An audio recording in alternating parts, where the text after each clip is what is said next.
Bonjour Luc. Bonjour. Luc Zamit, accordeur de piano.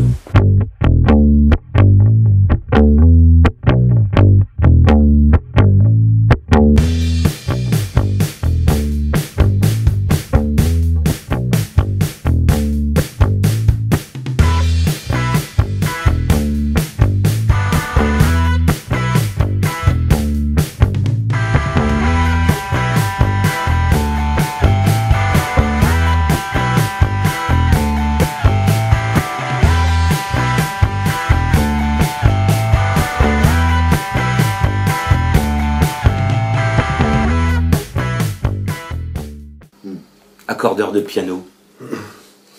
Peu commun. Parce qu'on n'est pas beaucoup quand même en France. Vous êtes combien en France?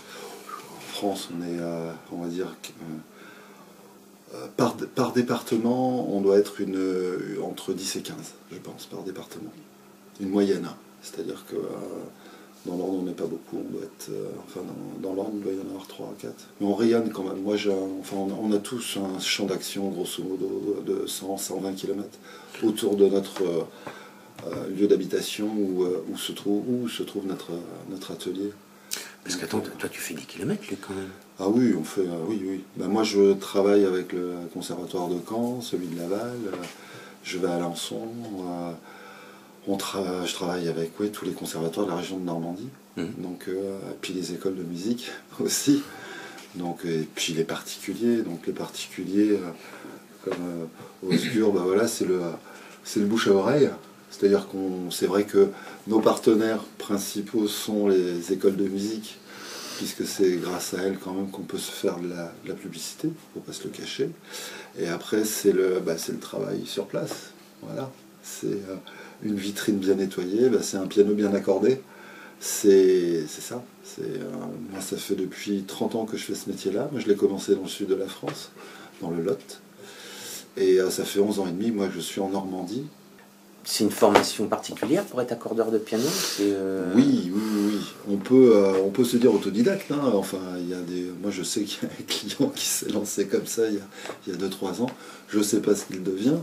Mais sinon, non, il y a une formation on a un CAP au bout de 3 ans. Et la formation, c'est une école qui s'appelle l'ITEM. C'est l'Institut technologique européen des métiers de la musique qui se trouve au Mans et qui nous forme.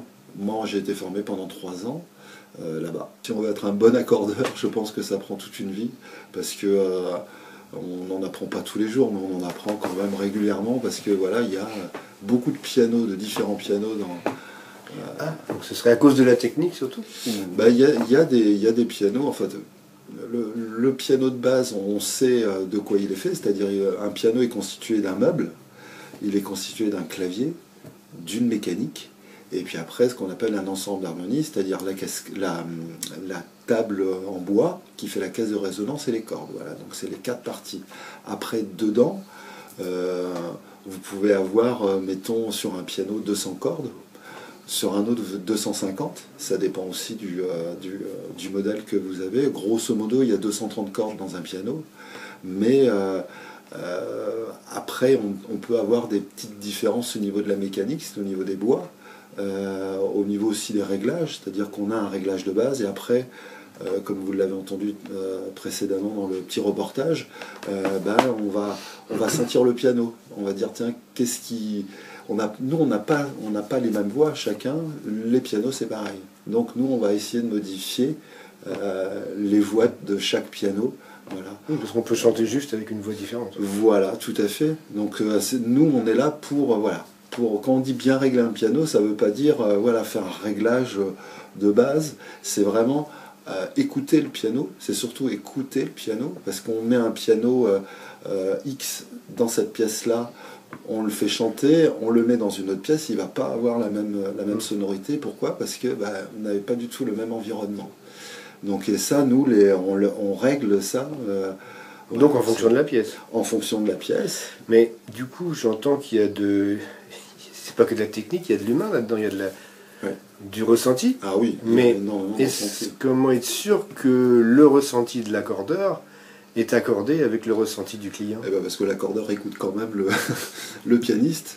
Donc ça, on écoute les désirs du pianiste. C'est-à-dire que si le pianiste veut un piano qui sonne, comme on dit, donc là, on va le régler de telle manière. S'il veut que le piano soit un tout petit peu feutré, ben on va faire en sorte qu'il soit feutré. Maintenant, on peut pas, si mettons un piano, on peut pas faire une 2 chevaux, une Rolls, et vice-versa. Donc les pianos, c'est pareil. Donc si le pianiste nous demande d'avoir un piano qui sonne alors que devant on a un petit piano, ça on va lui dire que non, on ne peut pas le faire. Mais après c'est à nous, oui, c'est à nous d'écouter le pianiste et puis après faire en sorte qu'il soit satisfait. En règle générale il l'est quand même, parce que c'est quand même... pour moi on n'est pas accordeur du jour au lendemain. Je disais tout à l'heure que ça prenait toute une vie et je pense que j'ai raison, parce que on rencontre des pianos vraiment très très très différents. Moi j'ai commencé la musique très tôt, donc ça m'a toujours bercé. Mais le piano, non. J'ai commencé un peu à pianoter quand j'ai commencé mon apprentissage, et puis après j'ai laissé tomber parce que j'avais pas assez de temps. Et ça n'est une demande qui était personnelle, qui était propre, Ouais, le ouais. fait de me dire tiens je vais accorder les pianos, même si j'ai pas spécialement envie d'en jouer, je suis d'accord sur autre chose. Moi c'était plus sortir de l'éducation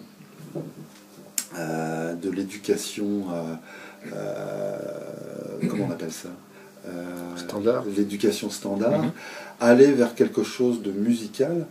Je voulais pas être chanteur ni musicien, et qu'est-ce qu'il y avait d'autre?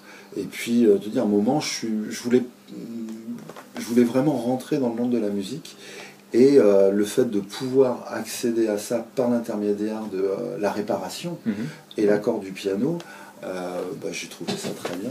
Et c'est vrai qu'en plus on fait quelque chose de manuel, c'est-à-dire les réparations, on part de l'accord qui est quand même assez théorique, c'est-à-dire que c'est assez basique, mais la réparation, il y a un éventail de tâches au niveau des réparations qui est assez colossal. Ça a dû beaucoup évoluer aussi, j'imagine, dans le temps, il y a 50 ans en arrière, avec tout ce qu'on a maintenant. Est-ce que ça a vraiment servi l'évolution? Est-ce qu'il y en a une? Alors, dans la réparation, il n'y en a pas vraiment, il y en a une, mais après, au niveau de la technologie, au niveau des pianos, maintenant, oui, il y a une petite évolution. Mais moi, j'utilise des outils qui ont 100 ans. Hein. D'accord. Donc, pour accorder ou pour régler... Contrairement à beaucoup de métiers ou autres, n'importe quel métier manuel, on dira bon, ça sert depuis on a ça maintenant, quoi. Donc là c'est tout à fait différent. Non, ouais. On se sert encore de quelque chose pour pouvoir travailler. On a maintenant, vous pouvez avoir, mettons sur votre portable, tu peux avoir une application qui te permet d'accorder. Après, c'est pas le tout de, comme je disais tout à l'heure, c'est que une guitare, tu as une petite molette que tu vas tourner.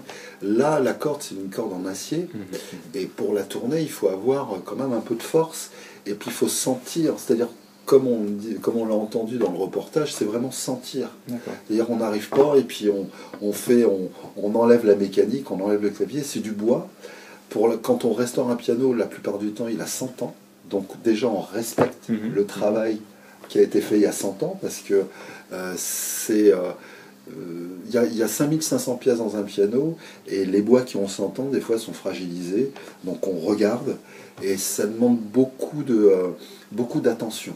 Parce que le remplacement, j'imagine qu'il va imposer un son différent, qui va peut-être se départager des autres par rapport aux pièces mécaniques. Alors bien sûr, avec difficulté extrême. Voilà, donc après on fait très attention quand on remplace une pièce, comment elle a été faite, et il faut essayer de réadapter justement des nouvelles technologies, mais elles sont pas si différentes qu'il y a 100 ans. Et aussi les feutres. Les feutres maintenant ont une caractéristique, ils sont un tout petit peu plus durs qu'il y a 100 ans. Donc après, nous, on va travailler le piano pour qu'il ressonne comme il sonnait il y a 100 ans. Comment peut-on savoir comment il sonnait il y a 100 ans? Alors on a justement des petits enregistrements, et puis en plus, avec l'habitude, on sait comment... à l'oreille, alors je peux pas trop vous le définir, il faudrait que je vous le fasse écouter un piano qui a 100 ans, grosso modo, avec des feutres d'origine, et puis après avec un piano moderne qui lui on a une sonorité beaucoup plus percutante maintenant. Mais on sait que de toute façon les pianos qui ont 100 ans avaient de toute façon une sonorité moins percutante, parce que les feutres sont beaucoup plus mous. Donc, et puis les cordes étaient en acier, mais c'était pas le même acier. Il y a pas mal de petits paramètres qui font que, après, c'est au niveau du réglage et l'harmonisation sonore d'un piano qu'on va retravailler à lui donner la sonorité originale. Bien sûr qu'il n'aura pas sa sonorité spécifique originelle, mais on va s'en rapprocher. Voilà. Est-ce qu'il existe je rebondis très vite. Est-ce qu'il existe un piano qu'on dira hors du commun avec qui restera toujours mystérieux, comme le Stradivarius avec le violon, où on ne sait pas de quoi il est fait, quel vernis, il n'y a pas de piano qu'on n'arrive pas à déchiffrer? Non, c'est au niveau des réglages qu'on a du mal des fois à chaque grosse marque a ses réglages, on va dire. Et dans le corps même du piano, dans la structure, dans le bois, le non, rendu, parce que ce qui va faire la sonorité d'un piano, c'est la table d'harmonie. Donc c'est la case de résonance du piano et c'est le bois qui va. Voilà, on parle des pianos allemands, on parle de Steinway qui est une très très grande marque de piano. Les bois mais on sait ce que c'est, on sait ce qui va faire la sonorité. Moi j'ai une question. Info ou intox, à l'époque de Mozart, 18e siècle, les touches noires et les touches blanches étaient inversées? Ah non, alors c'est dans les clavecins ça. Oui, tu peux avoir ça, oui. Dans les clavecins? Oui, dans les clavecins. Tu parles de la couleur, hein, c'est ça? La couleur, oui. Ouais. Oui. Mais les pianos, non. T'avais des touches je crois que sur les clavecins, c'était des touches en acajou, je crois. Je crois qu'ils étaient en acajou. Et il y avait certaines touches en hêtre, je crois. J'ai peur de me tromper sur les clavecins, parce que là, je ne connais pas trop. Et une autre question, est-ce qu'il peut y avoir plus de 88 touches sur un piano? Oui. Oui. Alors, il y a le Bösendorfer impérial. Oui. Alors, Bösendorfer, c'est une grosse marque de piano. Alors, l'impérial, il a 92 touches. Il a 4 touches supplémentaires dans les basses. C'est un piano qui fait 2,80 m. C'est un mastodon. Il y a quand même, celui-ci, le Bösendorfer impérial a grosso modo, je crois, une vingtaine d'années d'existence. Il y a quand même un piano, ils en ont fait avec 108 touches. Je crois que c'est un Français qui l'a fait. Je crois qu'on peut le voir sur YouTube. Après, je n'ai pas entendu sa sonorité, il a 108 touches. Alors parce qu'il y en a qui disent que s'il y a plus de 88 touches sur un piano, au niveau des fréquences, l'oreille humaine serait perturbée, donc au niveau de l'harmonie, ça serait dissonant, quoi. Tout à fait, c'est-à-dire que là, en plus de ça, accorder la dernière note sur un piano à 88 touches, c'est déjà pas évident. Alors aller sur un piano à 92, voire 108 touches, c'est, au niveau des fréquences, tu as tout à fait raison, ça peut être épuisant. De quel côté sont les touches supplémentaires? Alors pour le Bösendorfer, c'est du côté des basses, c'est-à-dire du côté gauche.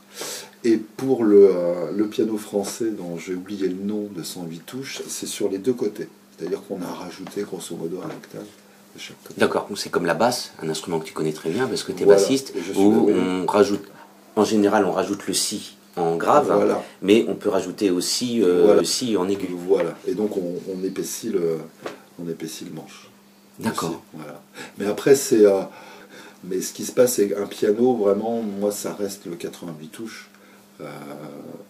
Parce que je trouve qu'on peut quand même s'éclater sur un piano comme ça. Après, sur les pianos à 92 ou 108 touches, c'est vraiment pour la musique contemporaine, où vraiment on crée des dissonances.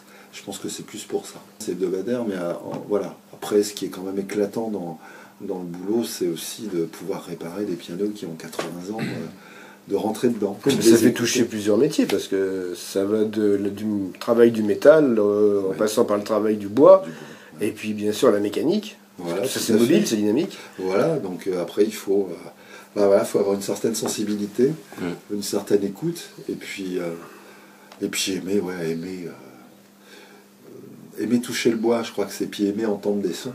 Je crois que c'est comme la poésie, on aime entendre des mots. Moi j'aime entendre des sons. Je m'éclate que dans ce boulot-là. Donc après c'est comme ça. Après c'est le contact avec les gens. Moi je sais que j'ai la chance d'avoir pu accorder pour des grands musiciens, connus ou inconnus. J'ai eu la chance d'accorder pour des novices. Il y a quelques jours, j'ai accordé pour une petite pitchoune qui commence le piano, qui a 5 ans et demi, qui était mignonne comme tout, et voilà, qui a vu son piano désossé. C'est génial, enfin, ça fait 30 ans que je fais ce métier-là. J'ai beaucoup de chance d'avoir les clients que j'ai. Et si je suis aussi heureux que ça, c'est grâce à eux quand même. Et c'est pour ça que je veux les en remercier, parce que sincèrement, j'ai l'impression des fois de rentrer un peu chez des gens que je connais bien, alors que, vous voyez, on accorde un piano tous les ans. Combien ça coûte? Un piano ou un accord de piano? Un accord. En moyenne, 80 €. Voilà, en moyenne. Bon, toi, tu vas acheter un piano à Annie. Après, j'avais pas pensé, mais pourquoi pas. Après, le tarif d'un piano, c'est autre chose. Mais un accord de piano, voilà. Après, c'est la vidange, on va dire, c'est la vidange du piano. Luc, je te remercie. C'est cool. Je passe la main. Ouais. Voilà. Il y a